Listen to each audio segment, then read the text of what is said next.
Anyone who believes in indefinite growth on a physically finite planet is either mad or an economist. We don't want to focus politics on a notion that involves the rejection of principles around which a large majority of our fellow citizens organize their lives. We are not as endlessly manipulable and as predictable as you would think.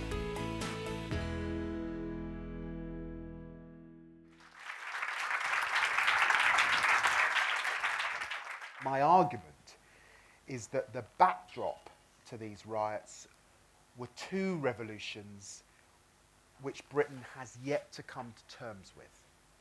The first, of course, was the social and cultural revolution, the social liberalisation of the 1960s. The second was the economic, the free market, liberal revolution of the 1980s. And together they have made Britain a wealthier, more tolerant nation, but they've come at a cost, combining to create in 2011 a hyper-individualistic culture in which we do not treat each other well. It seems to me that recession and riot go together. It seems to me that the freedom component of those two revolutions, a free market in which at times it feels you're free to do what you want, and a free society in which it's clear to me that the answer to the rioters is not necessarily more freedom, is the challenge of our age. In many ways, these two revolutions are so embedded in our lives that we barely notice them. Today, most people take for granted that governments should secure people's rights against racism, sexism, or any other forms of discrimination. But for a large part of my youth, this was clearly not the case. The report into the Tottenham riots of 1981 described horrific racism as the backdrop to the violence in Liverpool. The Scarman report into the Brixton riots of the same year warned against racial disadvantage becoming an endemic, eradicable disease. And the Gifford report, after the Broadwater Farm riot, was deeply critical of a metropolitan police that employed just 180 ethnic minority police officers at the time. Even whilst I was at university, progress against these things felt like an uphill struggle. It took 6 years for the Tottenham Three to be acquitted after a wrongful conviction, and as late as 1991, Sir William Macpherson was warning against institutional racism following the death of Stephen Lawrence. Likewise, a market economy today feels much like the weather, not something anyone has chosen, just part of the backdrop of life in Britain. The big question in politics is how we civilise capitalism, not whether or not we abolish it. The riots were a reminder that whether we like it or not, we are heavily dependent on one another. We are not born free, as we like to believe, but dependent on our parents. As we grow older, a good life depends in large part on the strength of our relationships with family, friends, neighbours, colleagues, and strangers. It is contingent on a society characterised not just by liberty, but by mutual respect and mutual responsibility.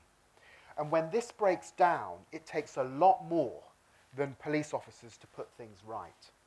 My concern is that while we may be less judgmental, we are also less compassionate, civil, and supportive to one another. The events of August 2011 clarified many of the things I was trying to get at, from the absence of boundaries and role models in children's lives, to the absence of work, dignity, and opportunity on many of Britain's estates, from a my rights attitude in which people hesitate to think of others, to a consumerist culture driven by materialistic values, from community breakdown and social mistrust to the pressure on the family in a low-wage economy, and from racial polarization and concerns about immigration to class divisions between the chavs and the rest of us. No single political party, it seems to me, and no single government and no single factor was to blame for the riots. They were the result of a lethal cocktail of issues. But the riots spell a fundamental challenge for British politics, to replace a culture in which people simply take what they want with an ethic of give and take.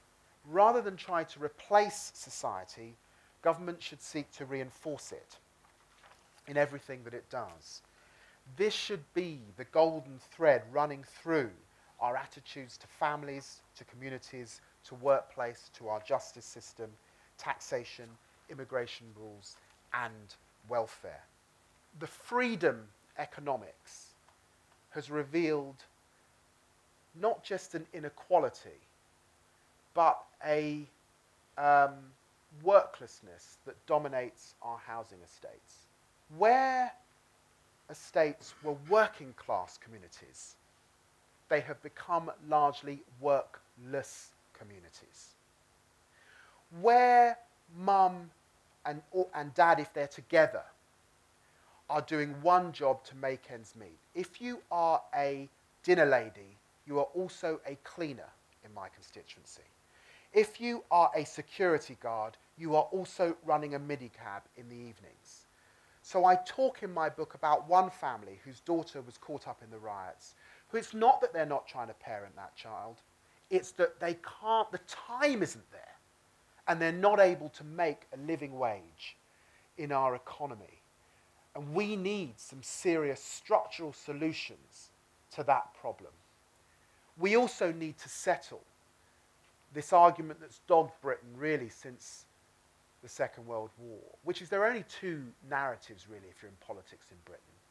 You're either Great Britain, captured in part by Margaret Thatcher, joining up with Ronald Reagan, hitching herself to financial services and the service economy, or Tony Blair perhaps with the Cool Britannia period, particularly fashion and style being at the heart of our sense of self-worth, or the other narrative, which I think we've come back to in 2011, Britain in decline, Britain under Major, Britain now.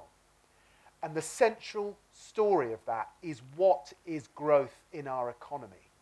If it isn't financial services, if it isn't solely the service sector, if we have young people in my constituency who actually don't just want a job in a fast food chain store or in a retail park, then what is growth in our economy? And when we look at what's happening in Europe, that presents a real challenge. What is Greece going to make exactly in the 21st century? And what does that mean for someone growing up in a constituency like mine? Do you think it's wrong to put too much emphasis? I noticed statistics yesterday that showed absolutely predictably in the face of austerity a substantial rise now in street crime and burglary, which is what you would expect sociologists would predict as a consequence of changes in economic circumstances. So I suppose my question to you is this: are you focusing on the wrong thing? You're focusing on this kind of peculiar episodic kind of phenomenon of riots, when actually the underlying story is a sociologically predictable one, which is that crime follows a kind of economic deterministic pattern.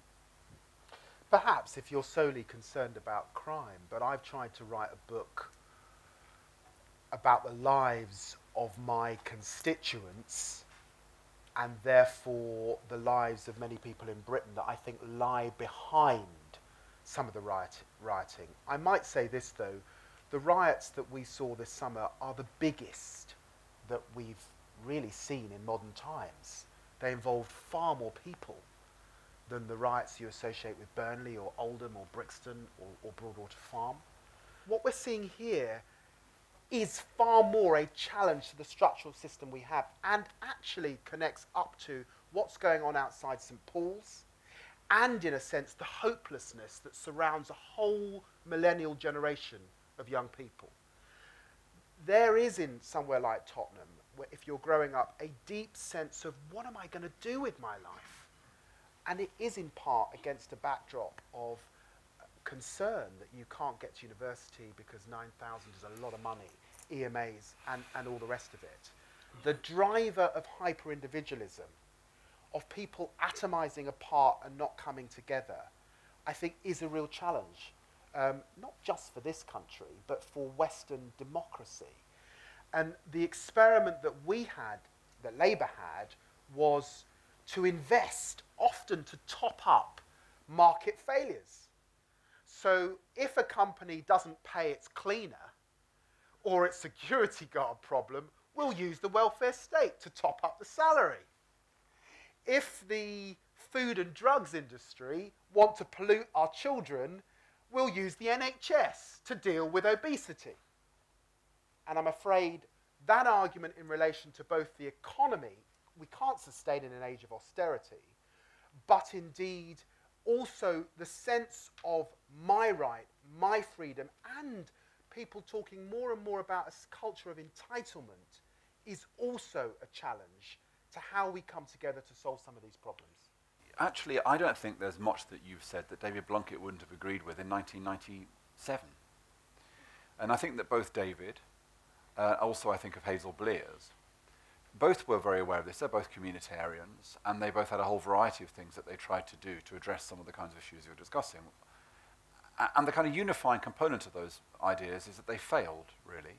When the state tries to strengthen social norms, it basically cocks it up. So how does the state deal with this deficit that you're talking about? My book does not talk about education policy, really. It touches on it a bit. It doesn't talk about health policy. I don't want to confine this to a discussion about public services. And even though you're right to point to these initiatives, I would not describe them as at the centre of the Labour agenda. I spent much of last year and before the riots fighting to stop betting shops opening up on every spare corner of the high street, such that we have 9 on Tottenham High Road. And the answer that comes back is, but consumers want it. People want to bet, but we are not just consumers. We're neighbours, we're parents, we're citizens. I don't feel that that was at the centre of the Labour discourse, and I'm seeking to put it there this time round.